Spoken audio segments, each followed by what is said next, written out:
네, 여러분 안녕하십니까. 비욘드 구독자 여러분, 서민이고요. 한 달에 한 번씩 제가 2월부터 시작을 했는데 이번이 세 번째고요. 다음 달부터는 1, 3주 두 번 뵙겠습니다. 네, 오늘 주제는요, 구전구승은 굴하다라는 제목으로 한번 해보겠습니다. 구전구승이 뭘 의미하는지 혹시 여러분 기억나십니까? 우리 대통령께서 하신 말씀에서 이제 땄는데요. 이 4월 2일 날, 그러니까 총선을 앞둔 4월 2일 이 대통령께서 하신 이 담화가 어떻게 보면 의료계가 이때까지만 해도 뭔가 좀 이렇게 타협의 여지가 있지 않을까라고 일말의 희망을 갖던 그런 때였는데, 이 담화가 사실 이제 의료계가 더 이상 대화할 뜻이 없구나라는 것을 깨달은 그때였습니다. 그때 그 대통령께서는 우리 의료계 그 사직을 이제 화물연대 파업에 비유를 했습니다. 그래서 선량한 화물차 기사들을 폭력으로부터 보호하는 데 최선을 다했고 결국 이겼다라는 말씀을 하시면서, 그러니까 결국 하고 싶은 말이 이번에도 선량한 국민들을 의사들의 폭력으로부터 보호하겠습니다라는 그렇게 이제 말씀을 하신 거예요. 그리고 여기서 이제 이런 말씀하십니다. 의사들의 불법 행동이 우리 사회에 중대한 위협이 된다고 말씀하시고, 역대 정부가 9번 싸워서 9번 모두 졌다는 이런 말씀을 하셨습니다. 그래서 이게 이제 서울신문은 또 이런 말도 하더라고요. 그래서 구전구승 의사 불패 끊는 정부 대길. 의사들이 9번을 이겼나요? 근데 대통령부터 시작해서 언론들이 이렇게 떠드니까 그런가 보다, 의사들은 불패 집단이구나 라고 생각을 하셨을 텐데, 근데 그게 사실이 아니라는 게 이번 강의의 이제 얘기입니다. 참고로 화물연대 같은 경우는요, 이 화물연대를, 그러니까 왜 2022년 11월에 파업을 했냐면은, 그러니까 안전운임 제도라는 게 있어요. 그게 이제 일몰제라고, 이게 이제 어떤 한 시한을 정해놓고 안전운임 제도를 이때까지만 하겠다라고 했고, 그때가 와서 이제 다시 생각해 보겠다고 이제 다시 그때 결정하자 이런 걸 했는데, 화물연대가 이제 이거를 보세요. 그러니까 2022년 올해 말 종료 여부를 결정하기로 했어요. 이게 2020년 문재인 정부 때 도입이 됐습니다. 그런데 이제 그 일몰 날짜가 다가오자 이거를 재협상하기로 약속해 놓고는 완전히 폐지하라, 영구적으로 폐지하라라고 약속을 깨고 이런 주장을 합니다. 그래서 대통령이 이거를 들어주지 않았고, 결국 그래서 이제 파업이 시작이 됐습니다. 그래서 안전운임제 그러니까 대통령이 조금만 연장하면 어떠냐, 3년 연장하자 그랬는데 이거를 안법이라고 하고 파업에 들어갔습니다. 자, 이거와 의료계 파업이 같습니까? 의료계가 언제 2025년부터 2,000명씩 따박따박 증원하기로 약속을 한 적이 있습니까? 한 번도 그런 적이 없습니다. 화물연대는 약속을 깼죠. 근데 의료계는 약속을 깬 적이 없습니다. 그리고 여기 대통령이 이렇게 말했죠. 37차례에 걸쳐서 의사 증원 방안을 협의해 왔습니다. 37차례. 2023년 1월부터는 19차례나 의사 증원에 대해서 논의를 했다. 대통령이 이렇게 말씀하셨죠. 그런데 이 6월달 기사인데요. 복지부가 인정을 했어요. 2,000명 증원하는 거에 대해서 의료계를 배제하고 2,000명 증원에 대해서 상의하지 않았다는 이런 얘기가 나왔죠. 그리고 여기 보세요. 이 2,000명 얘기가 언제 나왔냐면, 의사들이 처음 이걸 알게 된 게 올해 2월 6일이에요. 여기 보시면 이 보정심회의라고 보건정책심의위원회인데, 여기서 1시간 정도 회의를 했는데 이거 얘기가 나왔어요. 그래서 이제 이거에 대해서 무슨 말도 안 되는 소리냐라고 하고 있을 때 조규용 보건복지부 장관이 기자가 기다리고 있다. 사실 정말 중요한 정책이면 계속 그냥 토론을 해야 되는데, 이런 거를 겨우 기자가 기다린다는 이유만으로 회의를 급하게 마무리하는 게 도저히 이해가 됩니까? 이 중요한 의료 정책을 얘기하는데.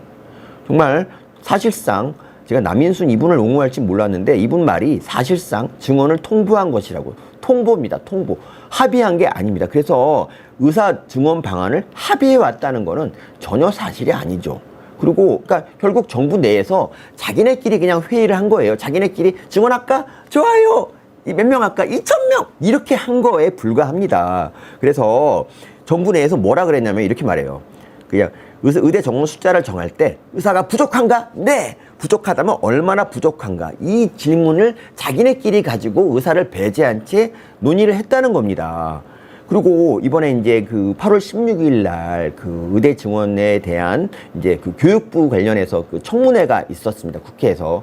뭐 이건 별로 이렇게 다른 뭐 방통위 청문회에 밀려서 별로 이렇게 스포트라이트를 받지 못했는데, 여기서 이제 우리 의료계가 이런 요구를 합니다. 의대 2,000명을 배정한 그 회의록이 있으면 좀 내놔봐라 그랬더니 회의 자료를 폐기했다 합니다. 왜 폐기했을까요? 이걸 유출되면 갈등이 일어날까 우려했다고 합니다. 아니, 정말 과학적이고 합리적인 방안으로 논의했다면서요. 그러면은 이 회의록도 공개할 수 있는 거 아닌가요? 근데 이거를 폐기했다고 합니다. 나중에 하도 뭐라 그러니까 뭐 요약본을 갖다 주고 나머지는 다 버렸다고 얘기를 했습니다. 그래서 나중에 요약 자료를 국회에 제출했는데, 이거는 그냥 뭐 참석자가 누군지도 모르고 누가 무슨 말 했는지조차 포함이 안 되는 그런 자료를 냈어요. 그러니까 의대 증원이 정말 합리적인 그런 차원에서 결정이 됐는가, 이게 말이 안 되는 거죠. 근데 어쨌든 뭐 지금 현재 우리 의료가 지금 위기입니다. 지금 뭐 3차 병원 가시는 분들 아마 많이 불안하실 거예요. 지금 많은 국민이 진짜 그 의사들 전공의 사직 때문에 어려움을 겪고 있는 건 사실입니다. 그런데 여기서 의사를 비판할 수는 있죠, 거기에 대해서. 그런데 지난 7개월 동안 이게 쭉 해오던 게 바로 의사를 악마화하는 거예요. 의사들은 정말 돈에 눈먼 애들이고 국민 건강은 신경도 안 쓴다는 얘기를 지난 7개월 동안 했습니다. 그런데 어쨌든 우리는 문제를 해결하려고 그러는 거잖아요. 이 문제 해결에 이런 게 도움이 안 돼요. 별로 도움이 안 되고, 지금은 정부한테 뭔가 결단을 내려서 의료계와 대화해서 뭔가 도출하라고 얘기를 하든지, 아니면 정부가 뭔가 의사를 배제하고 그걸 보충할 수 있는 그런 방안을 만들려고 정부에 요구해야 되는 거죠. 근데 여기서 놀랍게도 의대 증원이 우수 혁신 사례로 이제 뽑혀가지고 이제 뭐 왕중왕전에 나가게 됐다. 이게 각 부처별로 올해 잘한 일 뭐가 있을까요? 이렇게 해갖고 하는데, 이 의대 증원이 우수 혁신 사례로 이렇게 뽑혔다고, 이런 자화자찬을 하고 있다고 해서 문제가 해결되는 건 사실 아닙니다. 결국에는요, 정부도 욕을 먹게 돼 있어요.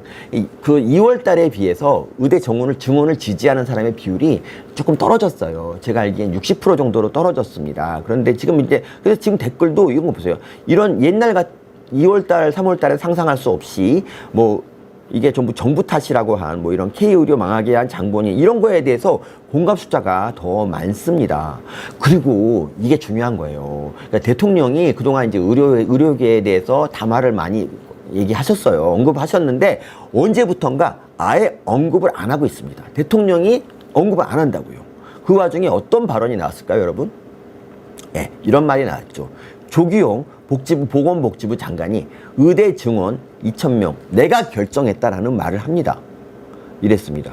용산이 개입했다는 그런 거를 철저히 부인했죠. 그래서 이 조규용이라는 분에 대해서 좀 프로필을 알아봤어요. 이분은 어떤 분일까? 보건복지부 장관. 보시면 서울대 경제학과를 나오고 경제학으로 대학원 석사 박사를 하셨어요. 경제학 분야에서는 석학이지만 과연 의료를 경제학의 개념으로 과연 설명할 수 있을까에 대해서 잘 의문이 있고요. 그 뒤에 활동을 보면은 전부 다 기획재정부에서 예산 관련 일을 하고, 보건복지부 차관을 잠깐 그러니까 5개월 동안 지내긴 했지만, 어쨌든 그런 거 없이 현 정부 출범하고 5개월 만에 복지부 장관이 돼서 오늘에 이르고 있죠. 이런 분이 의료에 대해서 무슨 전문성이 있다고 내가 결정했다라고 얘기를 하는 걸까요? 이런 거를 전문용어로 꼬리 자르기라고 합니다. 꼬리 자르기를 왜 하는 걸까요? 만약에 지금 의료 이제 개혁을 한 게 효과가 나타나서 진짜 국민들이 모두 박수를 보낸다 그러면 어느 대통령이라 이렇게 했을 겁니다. 야, 이건 내가 한 거다. 니네들 기억해라. 내가 우리나라 의료를 지켰다. 이렇게 말씀하셨을 텐데, 그게 지금 상황이 별로 좋지 않다는 거를 알고 계시기 때문에, 그러니까 이 꼬리 자르기를 하는 거는 지금 상황이 좋지 않다는 얘기입니다. 지금 상황은 지금 이런 상황이에요. 진짜 꽉 막혀서 출구가 없는 상태, 지금 이 답보 상태가 바로 의료 상태입니다. 의료의 현 주소입니다. 현재 상황을 잠깐 3가지 정도로 제가 요약을 해드릴게요. 현재 이게 의료 지금 사태는 전공의들의 사직과 똑같은 말이거든요. 근데 이 전공의에 의존하는 병원들이 누굽니까? 전공의를 수련시키고 그들의 노동력을 의존하는 그런 곳이 바로 3차 병원입니다. 그래서 1, 2차 병원은 별 타격을 받지 않고 열심히 진료를 하고 있는데, 현재 3차 병원은 전공의 없어진 덕분에 없어지는 바람에 환자 수가 많이 줄었고 그래서 이제 적자를 볼 수밖에 없어요. 그러니까 원래 3차 병원은요 우리나라 의료 수가가 낮기 때문에 그러니까 이 전공의의 노동을 통해서 적자를 면하거나 조금 이익을 내고 있던 그런 집단이에요. 근데 그 전공의라는 존재는 왜 이런 중노동을 감수하느냐, 뭐 일주일에 100시간을 왜 하느냐? 4년간만 일하면 이제 자기도 이제 교수가 돼서 어떻게 보면 이제 조금 나은 대우를 받을 수 있거든요. 그리고 존경도 받고 그 기대 때문에 전공의들이 이제 과중한 노동을 견디고 있었죠. 근데 의대 증원이 되면서 미래가 어두워지니까 전공의가 나 안 되겠다. 그냥 하루빨리 딴 걸 해야겠다라고 생각하고 전공의가 이탈한 겁니다. 그러니까 병원이 감당할 수 있는 환자 수가 당연히 줄어들고요. 그래서 정부는 이렇게 말했죠. 전문의 중심으로 병원 바꾸자. 전공의 중심 구조를 벗어나자라는 말을 합니다. 그리고 간호사한테도 좀 이렇게 뭐 간단한 시술 같은 거는 맡기자라는 말을 합니다. 그런데요, 이 전문의 중심 병원을 한다면서 지금 같은 일을 벌이는 거는 좀 문제가 있어요. 왜냐하면 의대 6년을 졸업하면 인턴을 하거든요. 그리고 많은 수가 전공의를 하고요. 그 전공의들 중에 뭐 일부가 전공의들이 전문의를 따고 난 다음에 뭐 교수로 가든가 아니면 뭐 개업을 하든가 이렇게 이제 일을 하거든요. 이게 우리 의대의 루트예요. 그런데 의대생이 지금 유급했죠? 그리고 인턴은 그만뒀죠? 전공의도 없어졌죠? 그렇게 되면은 지금 현재 전문의가 배출이 안 됩니다. 당분간. 그러니까 언제 의대생과 전공의가 복귀할지 모르지만 올해 말까지는 복귀하지 않을 것 같거든요. 그러면 일단 당분간은 전문의가 나오지 않습니다. 근데 어떻게 전문의가 나오지 않는데 전문의 중심 병원이라는 거 어떻게 만들까요? 그리고 전문의들이 그러니까 우리 의료 수가가 낮기 때문에 전문의 중심 병원이 사실 불가능해요. 아까도 말씀드렸지만 의료 수가가 낮아요. 그래서 중환자들을 볼 때 전공의들의 역할이 정말 중요한데 지금 이 싼 전공의를 쓸 수 없고 쓰는 대신에 전문의를 쓰라? 이게 말이 안 되죠. 전문의들을 어떻게 전문의라는 건 거의 교수나 펠로우를 말하는 거거든요. 근데 교수들만을 이루어진 집단 이렇게 진료를 해라? 이거는 진짜 말도 안 되는 얘기예요. 자, 그래서 어쨌든 대통령은 이렇게 말했죠. 국가는 법과 원칙에 따라 대응하겠다. 그러면서 의료법과 행정 절차, 면허 정지. 그러니까 지금 나간 전공의들에 대해서 강력한 조치를 하겠다라고 이제 대통령이 얘기를 했죠. 그런데 이제 그 말이 그렇지 지금 전공의가 나간 건 사실 어떻게 보면 3차 병원의 큰 타격이거든요. 그래서 결국에는 뭐라는지 아세요? 그러니까 전공의들한테 막 면허 정지를 한다고 협박을 해봤자 효과가 없었어요. 이분들은 파업을 한 게 아니라 사직을 한 거예요. 사직한 사람한테 뭐 왜 일 안 하냐고 할 수 없잖아요. 그래서 결국 이거는 정부가 여기서는 이길 수 없는 싸움이었어요. 그러니까 파업이 아니라 사직을 했기 때문에. 그래서 그때부터 이제 어느 순간부터 정부가 강력한 단호한 조치를 하겠다고 하던 정부가 어느 순간부터 전공의한테 돌아오라고 호소를 하기 시작합니다. 제발 돌아오라라고 계속 얘기를 했습니다. 그런데 결국 돌아왔나요? 안 돌아왔죠. 1% 정도만 복귀를 했고요. 8월에 추가 모집을 한다 그랬는데 추가 모집에 응한 전공의도 별로 없습니다. 그래서 그러니까 전문의 중심 병원은 현재 전문의 중심 병원을 만들려면 오히려 전공의 티오를 좀 늘리고 뭐 그래가지고 뭐 좀 해야 되는 거 아닌가? 근데 왜 전공의를 다 사직시키면서 전문의 중심 병원을 만든다는 거는 이건 정말 불가능한 미션입니다. 이게 말 자체가 어불성설이에요. 그래서 어쨌든 전공의가 없어지니까 지금 어떤 일이 벌어졌느냐. 전공의의 노동력에 의존해서 흑자를 가까스로 보던 병원들이 지금 적자를 보기 시작했죠. 그래서 지금 보시면 뭐 국립대병원 16곳 적자. 국립대병원의 상반기 채무가 1조 3,920억이에요. 그리고 근데 이게 과거에 문재인 케어라고 기억나세요? 문재인 케어를 했었죠, 예전에. 문재인 케어가 이제 MRI비가 1조가 넘는다고 막 이러면서 문재인 케어가 아주 큰 적폐인 것처럼 얘기하고 저도 물론 전 그렇게 생각합니다만 어쨌든 윤 대통령이 문재인 케어가 쓸데없이 뇌 MRI를 찍게 만든다고 해서 그러면 이로 인해 돈이 많이 드니까 이걸 없앴어요. 근데 이렇게 아낀 돈에 더 많은 비용이 지금 국립대병원에 적자를 메꾸는 데 사용이 되고 있고요. 그리고 대학병원들이 이번 여름이 아마 최악의 여름이었을 거예요, 진짜. 왜냐하면 그 환자 수가 이제 급감함에 따라서 가뜩이나 우리 의료수가 싸니까 많은 환자를 봐서 겨우 적자를 면했는데 환자가 없어지니까 적자가 심해졌어요. 그렇죠? 그래서 막 무급휴가 쓰고 막 연세 의료원 같은 데도 막 문제가 생기고 그래요. 근데 더구나 충남대병원이 이제 이번에 세종시에다가 이제 분원을 마련했거든요. 분원 이제 짓는다고 돈을 썼는데 이런 사태가 터졌어요. 그래서 지금 충남대병원은 지금 위험한 상태다. 굉장히 위험합니다. 지금 뭐 경영난을 호소하고 있고요. 그리고 보세요. 뭐 누적 결손이 얼마고 해갖고 지금 뭐 보시면 막 정말 앵벌이를 해야 되는 그런 상황까지 왔어요. 충남대병원이. 이게 대학병원에 뭐 이건 극단적인 사례지만 대학병원이 거의 이런 상태라고 해도 사실 크게 과언이 아니에요. 근데 그 돈을 지금 대학병원이 계속 적자를 보고 있는데 이거를 어떻게 뭘로 메울까요? 국민한테 세금을 다시 거둘까요? 그러면 안 되죠. 그러면 반발이 엄청 심해지겠죠. 그래서 지금 뭐 건보에서 메우느냐? 근데 그것도 어려워요, 지금 사실. 건보 재정이 원래 뭐 이렇게 아주 간단하던 상황이기 때문에 건보 지금 누적의 적립금 가지고 메우는 것도 한계가 있습니다. 그래서 지금 올해 보시면 수입보다 건보가 지출이 훨씬 많아진 게 건보 1분기 상황입니다. 이게 1분기 그렇다면 이 4분기까지 하면 1년 동안을 토탈하면 4조 5천억에 달하는 그런 적자가 나게 되는 거죠. 그래서 우리 건보 멸망이 앞당겨졌다라고 할 수 있죠.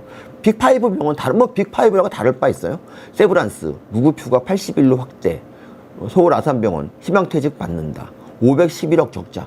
막 이런 얘기가 들리고 있어요. 그러니까 뭐 여기에 대해서 왜 전공의한테 나갔냐고 하는 건 아까도 말씀드렸지만 의미가 없습니다. 정부의 역할은 이런 사태를 미리 예견하고 일을 벌이고 그러고 나서 일이 터지면 이거를 자기 평소에 세웠던 대책대로 이거를 해결하는 게 정부의 역할이지 의사만 욕한다고 아무 효과가 없다니까요. 그래서 근데 이 와중에 정부가 이런 말을 합니다. 전 이게 좀 이해가 안 가는데 지금 3차 병원이 다 무너지게 생겼는데 갑자기 빅5 병원을 4차 병원으로 승격시키겠대요. 중환자만 치료하겠대요. 이게 그러니까 3차 병원에서 의뢰하는 그런 중환자만 치료를 하겠다는 그런 건데 이게 왜 문제가 되냐면요. 일단 이거는 병원 선택의 자유를 침해합니다.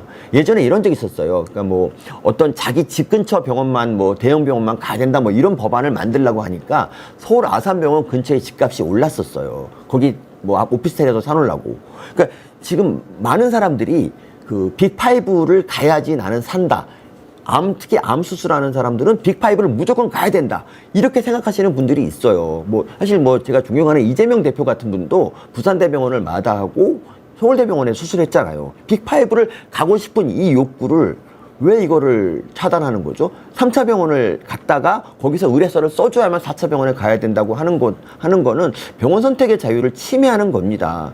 네, 그렇습니다. 그리고 빅5 병원은 그럼 이걸 좋아할까요? 아닙니다. 빅5 병원의 거의 절반이 경증이에요. 그리고 이 경증으로 이 빅5 병원은 적자를 면하고 있는 겁니다. 왜냐하면 우리나라에서 수술 같은 거, 흉부 수술이나 뭐 이런 것들은 응급수술 같은 거는 남는 게 없이 오히려 적자를 보여요. 그러니까 중증으로 인한 인한 적자를 경증으로 만회를 하고 있었다고요. 그런데 이 경증을 보지 말고 니네들은 중증만 봐라? 이거를 받아들일 수 있겠습니까? 아까 말씀드린 대로 빅5 전공이 제일 많고 경증 환자로 돈을 벌어서 중증 질환, 그러니까 전공의가 많기 때문에 중증 질환을 볼 수 있었는데 그러면 중증 질환에 대한 의료 수가를 높이든지 아니면 적자분을 정부가 다른 예산으로 마련해 줘야 되는데 이 약속을 지킬 수 있을까? 그리고 중증 질환에 대해서 의료 수가를 높일 수가 있을까요? 그럼 국민들한테 건보료를 더 걷어야 되는데 이게 가능하겠습니까?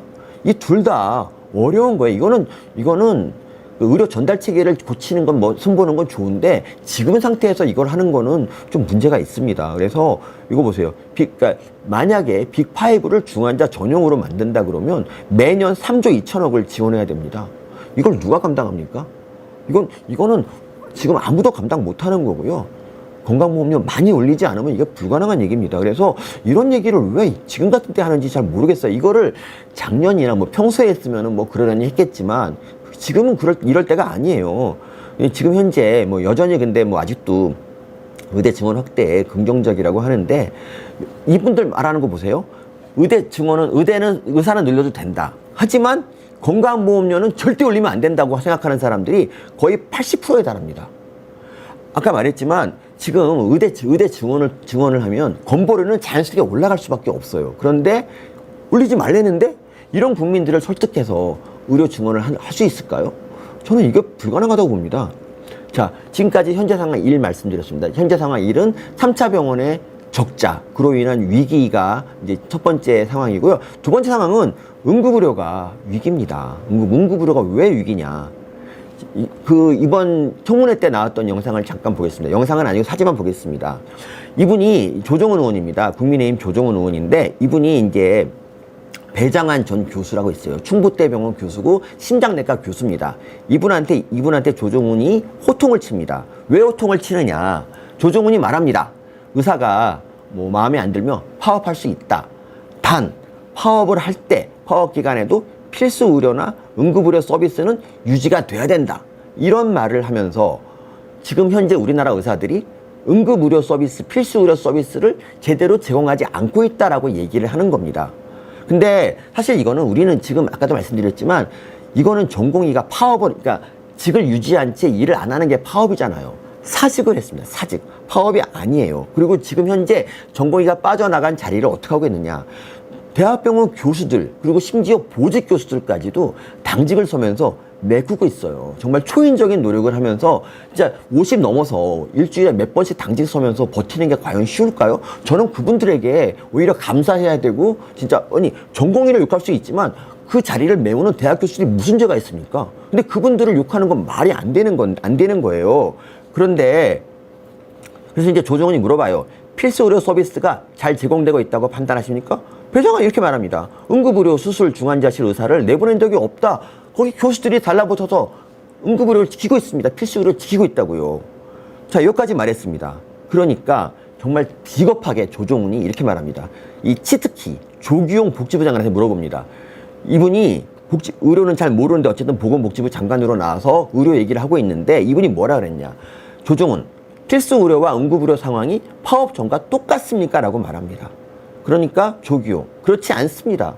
아무래도 그 전공의들이 있을 때만큼은 조금 떨어질 수 있어도, 오히려 저는 교수들이 필수 의료를 담당하기 때문에 오히려 전공의들보다 더 잘하지 않나? 뭐 생각합니다. 저는 그렇게 생각합니다. 그러니까 완전히 똑같을 수는 없겠죠. 전공의들이 담당하는 게 있었으니까. 근데 지금 교수들이 몸 갈아놓고 이걸 필수 의료를 지키고 있다고요.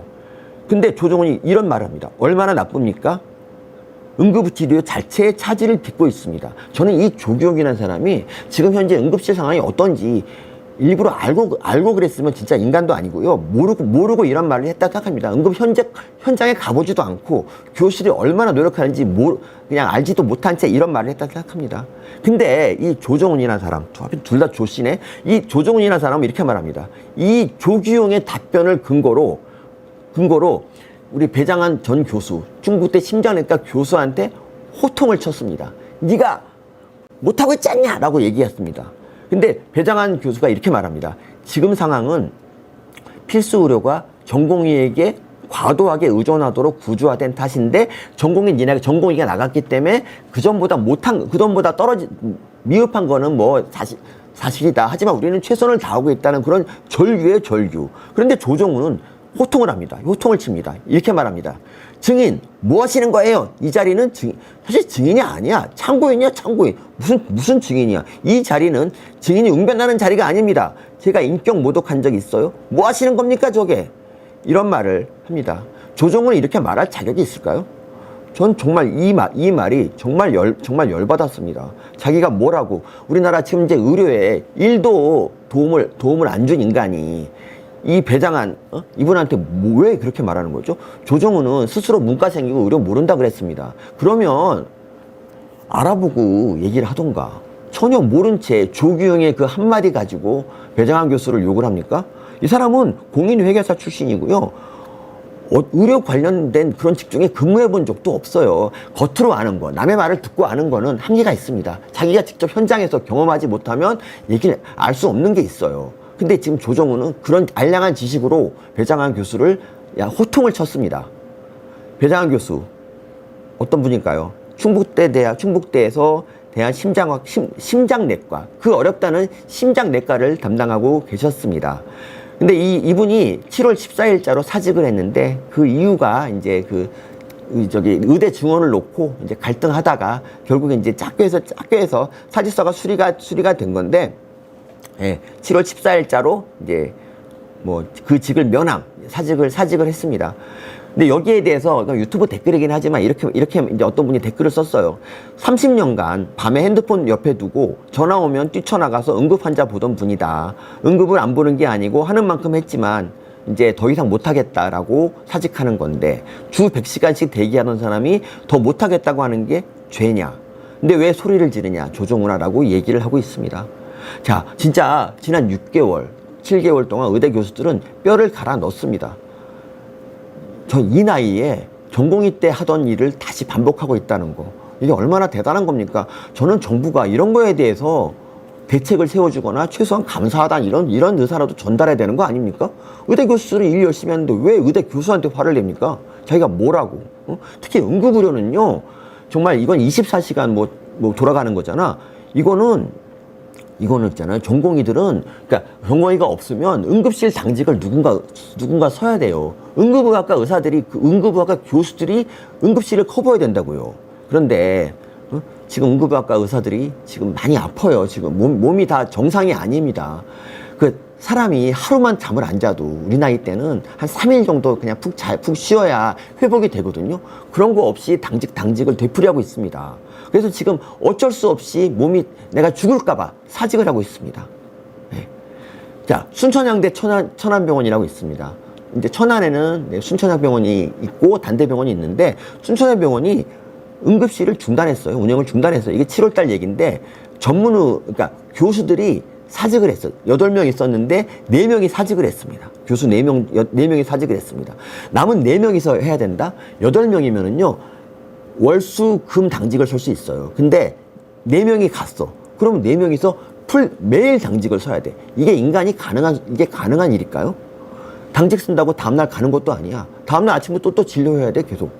이런 일을 지금 하고 있는데 이걸 어떻게 견뎌냅니까? 이렇게 해서 천안의 순천향대가 응급실이 문을 닫았습니다. 돌아오라 그래도 안 돌아옵니다. 어떻게 돌아옵니까? 가면 죽을 것 같은데. 병원을 떠나겠다고 선언한 응급의학과 교수들에게 사직 철회를 간곡히 읍소하고 있으나 철회 소식은 없습니다. 자, 근데 대통령실이 뭐라 그랬게요? 순천향병원의 응급의료 사태, 이 사태는 우려할 만한 사례가 아닙니다. 라고 이렇게 얘기를 합니다. 대통령실이 우려할 만한 사태는 대체 어떤 걸까요? 8명 모두 그만두는 그런 정도가 돼야 우려할 건가요? 지금 보니까 뭐 추가 채용을 추진하고 있다는데, 이 사지에 누가 들어갈까요? 연봉 5억을 줘도 안 들어갈걸요, 아마? 그러면 또 5억 줘도 안 간다고 의사 천명의 얘기 나오겠지만, 추가 채용을 추진하고 있다? 우려할 만한 사례가 아니다? 어떻게 이런 말을 할 수 있을까요? 정말 저는 이런 말 하는 사람이 너무 무섭습니다. 자, 천안에는요, 대학병원이 2개가 있어요. 순천향병원과 제가 몸담고 있는 당국대병원이죠. 자, 순천향병원에서 응급의료가 망가지니까 그 환자들이 어디로 갈까요? 당국대병원으로 갔습니다. 당국대병원이 늘어난 환자를 처리하다가 어떻게 될까요? 당국대병원들이 이제 한 명이 병가를 냈습니다. 한 명은 도저히 못하겠다고 휴가를 갔습니다. 그래서 향후 2주간 응급의학과 의사들이 없이 그냥 응급의학과가 아닌 의사들이 그냥 근무를 대신 서는 걸로 때우고 있습니다. 당국대 응급실 비상입니다. 비상. 네. 그래서 충북대병원도 마찬가지입니다. 충북대병원도 전문의 2명이 휴직과 병가. 이 병가라는 게 버티다가 더 이상 몸이 이제 못 돌아올 정도가 된 게 병가예요. 몸이 허락하는 한 이분들은 환자 곁을 지켰던 분들이거든요. 이분들 필수 의료 지금 하는 분들은 정말 우리의 영웅입니다. 근데 이런 분들이 그만두겠다고 했습니다. 충북대병원 마치 같습니다. 이 정도면 의료 붕괴예요, 붕괴. 정부 대책이 뭔지 아세요? 공보위와 군의관을 박연하겠다. 그리고 응급하지 않은 사람이 응급실에 오면은 의료비를 늘리겠다. 근데 그러니까 환자가 내가 응급실 갈 정도인지 아닌지를 어떻게 합니까? 일단 아프면 응급실 가잖아요. 이런 거는 도움이 안 돼요. 근데 공보의 군의관, 이 공보의 군의관은 뭐 하는 사람들일까요? 이 사람들은 응급의학과 전문의도 아니에요. 응급의학과 전문의 동원할 수 있는 사람 없거든요. 이미 없어요. 근데 공보의 군의관을 파견을 합니다. 이게 대책입니다. 응급의학과 몇 명, 그러니까 군의관이 몇 명 된다고 이게 파견합니까? 써 있어요. 보건복지부 8월 13일 날 현재 보낼 수 있는 응급의학과 전문의 군의관이 0명이다. 충북대병원은요 응급의학과 군의관을 보내달라 그랬는데 못 보낸다. 응급의학과가 없으니까 다른 과 군의관 보낼 테니까 그걸로 해라. 정말 신기하죠. 근데 여러분, 군의관이 다른 병원 가 있으면 그 부대에서 응급사태 나면은 그건 어떻게 하나요? 이런 거는 우려할 만한 사태가 아닌가요? 자, 문제는 추석입니다. 추석 때는요 원래 연휴 기간 동안 응급실을 많이 갑니다. 응급실 많은 병원들이 이제 1차 병원이 문을 닫기 때문에 결국 응급실에 갈 수밖에 없어요. 이거는 2018년 이제 얘기인데, 감기에도 응급실, 환자 몰려, 명절 진료, 대란. 평소보다 1.5배에서 2.5배가 됩니다. 지금 몸을 갈아놓고 있는 응급의학과 응급실 교수들, 이번 추석 견딜 수 있을까요? 저는 너무 추석이 무섭습니다. 정말 저는 이렇게 말합니다. 천안 사람들 밤에 아프지 마라, 낮에 아파라. 그리고 명절 땐 절대 아프면 안 된다. 명절 때는 그냥 정말 그냥 집에 그냥 가만히 있어라. 이런 얘기를 제가 합니다, 진짜. 대통령실 예상 대책이 뭘까요? 제가 말한 그거죠. 추석에는 아프지 말자, 뭐 이런 정도 아닐까요? 자, 지금까지 두 가지 상황에 대해서 말씀을 드렸습니다. 자, 세 번째 상황은요, 의대 교육의 위기입니다. 의대 교육. 자, 정부가 이제 의대 증원을 했죠? 그러면 학생이 늘어나면 교수도 그만큼 증원을 하고 시설도 증원을 해야 이 의사들의 질이 보장이 됩니다. 그래서 지금 굉장히 그러니까 2,000명을 증원하면 훨씬 많은 교수를 뽑아야 됩니다. 뭐 4,300명이 필요하다고 합니다. 6조가 필요하다고 합니다. 예.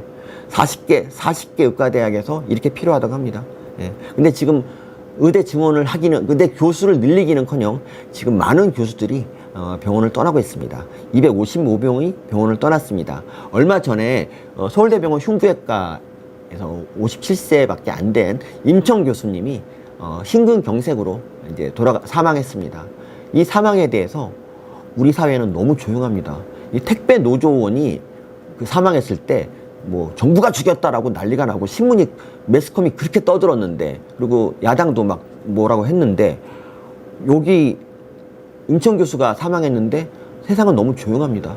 정말 그게 이슈가 되는 거를 바라지 않아서 그런 게 아닌가 생각이 들고요.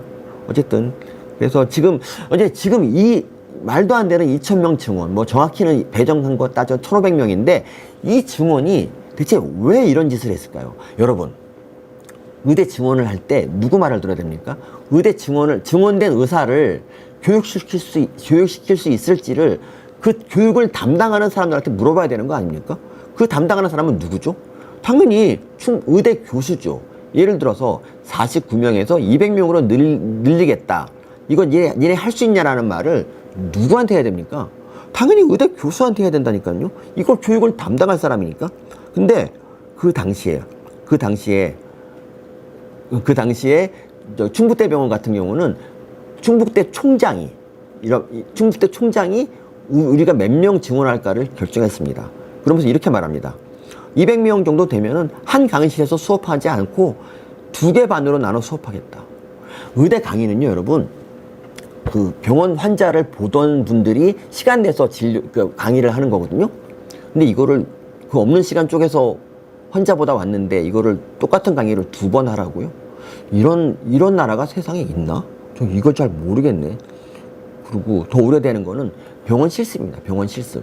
병상수가 정말 많아서 의대 증원을 할 여력이 있는 병원은 오히려 수도권 병원입니다. 서울 소재 대학병원이죠. 근데 서울 소재 대학병원은 이번에 증원 안 했어요.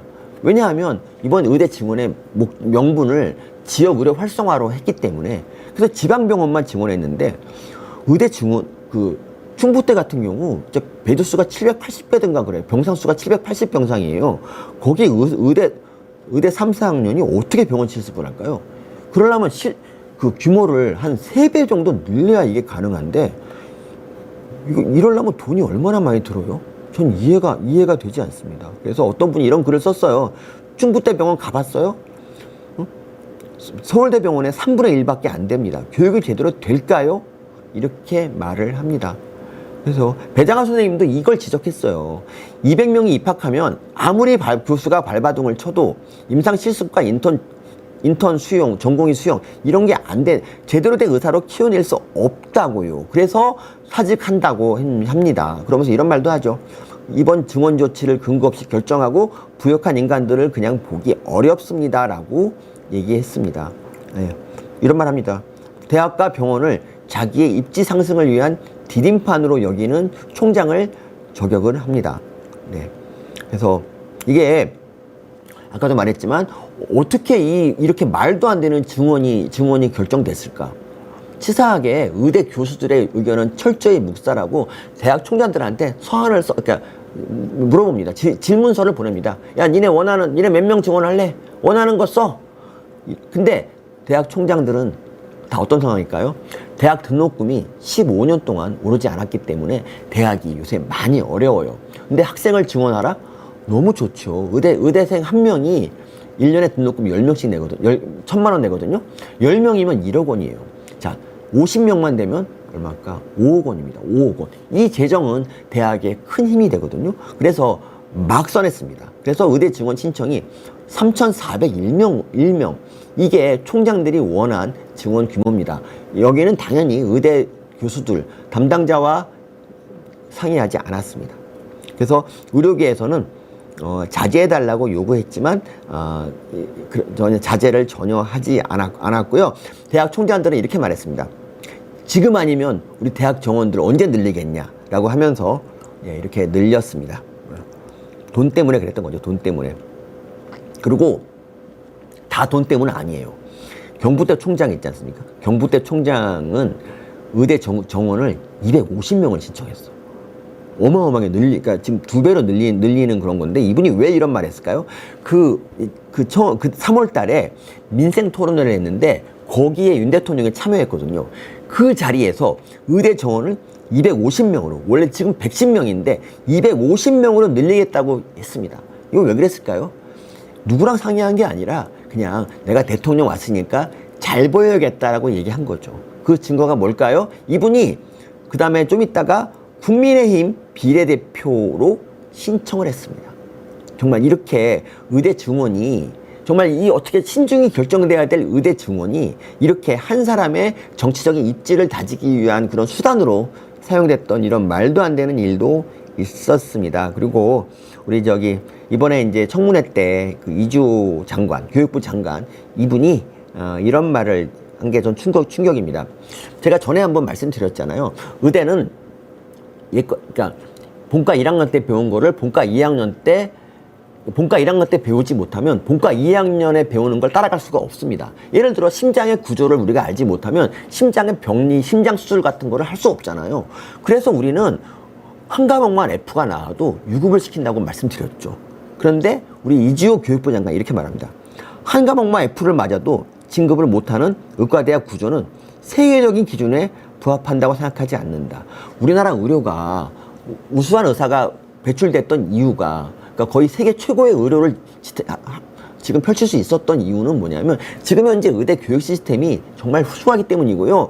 이거를 더 좋게 만들기 위해서 의료교육 평가원 같은 데서 노력을 많이 하고 있기 때문입니다. 근데 이거를 세계적 기준 운운하면서 유연하게 수정해서 학생들 수요에 맞춰 진행한다라고 합니다. 어떻게 이런 말을 교육부 장관이 할까요? 오히려 교육부 장관은 의료계에서, 그러니까 의대에서 학생들을 그냥 유급 안 시키고 막 올려보내서 돌팔의 의사를 내보내는 거를 누구보다 경계해야 될 사람이 교육부 장관이에요. 근데 그냥 대충 올려보내라고 지금 그 말을 하고 있는 거잖아요. 이거는 이 사람이 교육에 대해서 얼마나 알고 있을까를, 얼마나 관심이 있을까, 교육을 대체 뭐라고 생각하는 걸까를 의심하게 만드는 발언입니다. 여러분, 해부학 그럼 F 맞으면 본과 4학년 때 그냥 해부학 다시 해서 그냥 해부학 추리하면 졸업시키면 됩니까? 이게 말이 됩니까, 여러분? 저는 이런 정말 생각 없는 발언들, 무식한 발언들 때문에 좀 마음을 많이 다칩니다, 진짜. 청문회에서 우리 배장하 선생님이 말씀하셨습니다. 저는 의대 증원을 반대하지 않습니다. 그리고 감원에도 찬성하지 않습니다. 다만 이번 증원에 그 근거가 없기 때문에 반대하는 겁니다. 이번 의대 증원 총장들이 그냥 등록금 수입을 위해서 대충 써낸 이 숫자가 어떻게 우리나라 의료 정책의 근간이 될 수가 있을까요? 정말 터무니없습니다. 그런데 우리 대통령이 이렇게 말했죠. 4월 2일 날 의대 증원 규모를 2,000명 반대하려면은 니들이 과학적 근거를 가지고 통일단안을 제시해야 된다라고 말씀하십니다. 여러분, 의대 증원을 늘리는 쪽에서 과학적 근거를 제시해야죠. 뭐 논문 3개가 있긴 한데 그 논문은 교과서도 아니고 어떤 주장일 뿐이고요. 그 논문도 이렇게 단기간에 늘리는 거를 찬성한 적은 없습니다. 근데 그 논문 3개 가지고 과학적 근거다. 자기들은 근거니까 니들이 반대하려면 니들이 과학적 근거를 가져와라 라고 얘기합니다. 지금 의대 교육이 안 된다니까요. 이거보다 더 확실한 과학적 근거 어디 있습니까? 정부의 정책이 늘 열려있다고 하면서 한 번도 의사들의 목소리에 귀를 기울인 적이 없습니다. 그래서 자, 서울신문 이런 말 썼죠. 구전구승 의사 불패 끊는 정부 되기라고 계속 구전구승이라 얘기했지 않습니까? 이 구전구승은 진짜일까요? 제가 이 말을 마지막으로 하겠습니다. 자, 의사들은요 정책에 대해서 반대할 수 있습니다. 하지만 정책을 결정하는 건 정부입니다. 그렇기 때문에 정부가 정책을 결정하면 따를 수밖에 없어요. 의약분업 정부가 그냥 밀어붙였어요. 의사는 반대했지만. 그래서 의약분업 하고 있잖아요 지금. 근데 여기서 의사들을 달래기 위해서 의사 정원을 몇백 명 깎아줬다는 게 의사가 이긴 겁니까? 의사들은 의약분업을 의사들의 반대 때문에 철회했다면 의사가 이긴 건데 이겼습니까 의사들이? 아니죠. 의약분업 하고 있다니까요. 뭘 이겨요 이기긴. 그리고 의학전문대학원 의사들이 반대했습니다. 근데 결국 했잖아. 의학전문대학원 정말 많은 대학이 의학전문대학원으로 바뀌었잖아요. 그래서 조모 씨도 거기 갔잖아. 자, 그럼 의사가 이긴 겁니까 이게? 아닙니다. 그런데 의학전문대학원의 문제점이 막 드러나면서 다 결국 때려치고 다 의과대학으로 돌아왔죠. 거의 다 돌아왔죠. 그러면 의사가 이긴 겁니까? 아니죠. 정부가 해보다가 안 되니까 돌아온 거 아닙니까? 이게 어떻게 의사가 이긴 겁니까? 자기네들이 그냥 뻘짓한 걸 스스로 자인한 거에 불과하죠. 그렇죠? 문재인 케어도 마찬가지입니다. 문재인 케어를 하면은 그 환자들 뇌 MRI를 무한대로 찍을 수 있습니다. 의사들 입장에서는 논하는 거죠. 근데 의사들이 반대했습니다. 왜 반대했을까요? 건보 재정이 고갈되거든요. 그래서 반대했습니다. 근데 문재인 케어 했습니다. 했잖아. 그런데 이게 나중에 보니까 문제가 너무 심각해서 의사들이 말한 대로 너무 건보 재정이 헛되게 날아가니까 이거를 윤 대통령이 철회한 겁니다. 이거 의사들이 이긴 겁니까? 어떻게 이런 거를 이겼다고 얘기할 수가 있을까요? 정말 이해할 수가 없고요. 원격으로도 마찬가지예요. 원격으로 의사들이 반대한 이유는 나름 반대한 이유가 있는데 이게 코로나19 때 어쩔 수 없이 원격 의료가 시행이 됐어요. 그러고 나니까 어마어마한 부작용이 생깁니다. 정말 뭐라면 어떤 의사 한 명이 3초 진료, 3분도 아니야. 3초 진료로 엄청난 처방전을 날림으로 다 결제해가지고 해갖고 떼돈을 번 그런 사례도 있었고, 그리고 보세요.